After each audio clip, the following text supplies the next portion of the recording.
What is going on, guys? Josh here. Thank you guys for clicking on this video.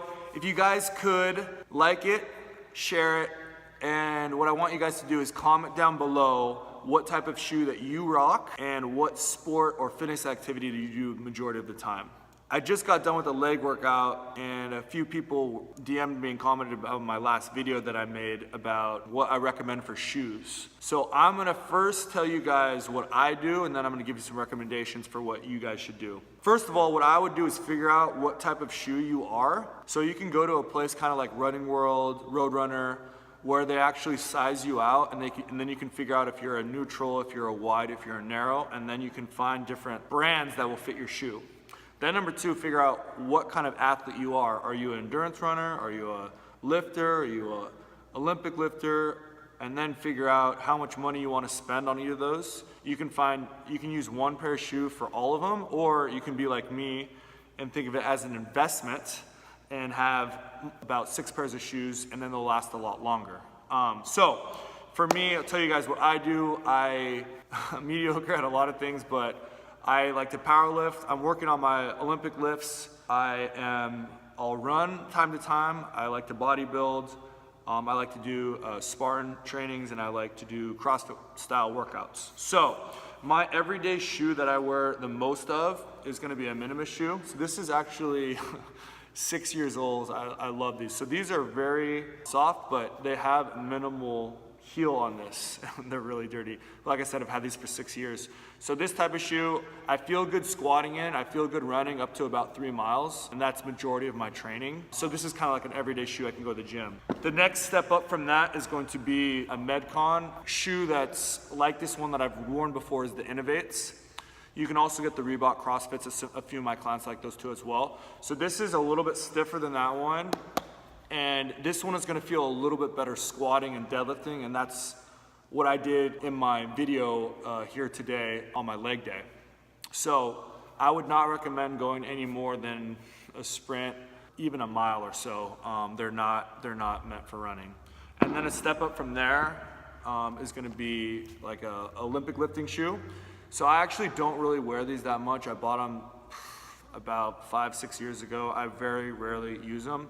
I used to wear them when I didn't have the best mobility, but now I'm pretty good, so I don't wear these very much. I'll wear them every once in a while if I'm going for like a big PR. I find that I can push more into the ground. I like these ones because it's soft in the front. I know the Nikes aren't, so if you are getting into Olympic lifting, these are really good. It has a hard surface, but it's soft in the front if you're doing like a snatch. But again, these are expensive. If you're an everyday lifter, I wouldn't really recommend these. And then you'll have your like everyday kind of shoe. I don't wear these too much. These are kind of just for fun. I wear them when I'm, personal training. They're comfortable, but I wouldn't really recommend running in these. And then I don't have them with me, but I have a pair of trail shoes that I wear for hikes. They just have a little bit more. They're very similar to these, except they have a harder surface on the bottom, and then they don't feel bad walking on rocks. And then I have a pair of Brooks that are just for running if I'm doing a marathon or a 10K, like the Turkey Trot. So for me, I have a lot of pair of shoes, but again, I'm in the fitness industry, so I think it's a good investment. And like I said, I've had these shoes for so long. Again, going back to what I recommend, I would first figure out what type of shoe you are, what type of foot you are, and then I'd figure out what type of athlete you are. So for a lot of my clients, I'd recommend something like here or here. This is gonna be an everyday shoe, especially like a Minimus one, because you can squat in these, but also you can run a fair amount. If you only do CrossFit, or you only do interval training, or you only do like classes indoors, these will work fine. Just know that you can't run too much. But if you're a bodybuilder, I feel like when you overhead press and you row, having a harder surface is better. So again, I would recommend these. I wouldn't really recommend these unless you're trying to do a photo shoot, or you just want to look cute or cool in the gym. But like I said, I do wear these the most just because I feel it has some support, but it's really light.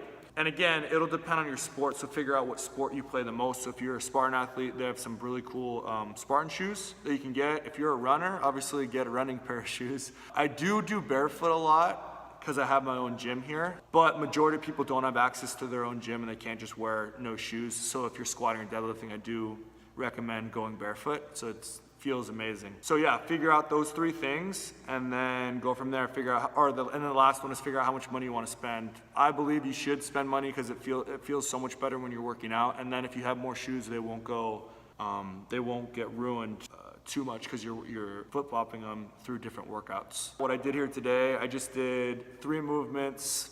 I did squats, I did deadlifts conventional, and then I did some leg press and then I called it a day. So I had to recover, and I thought I'd make a video because I'm just sitting here in the gym before my next client. Hope you guys found this informative. Again, like I said in the intro, if you guys could like it, comment, share, let me know what kind of shoes you like to wear, and we'll see you guys in the next one. Peace.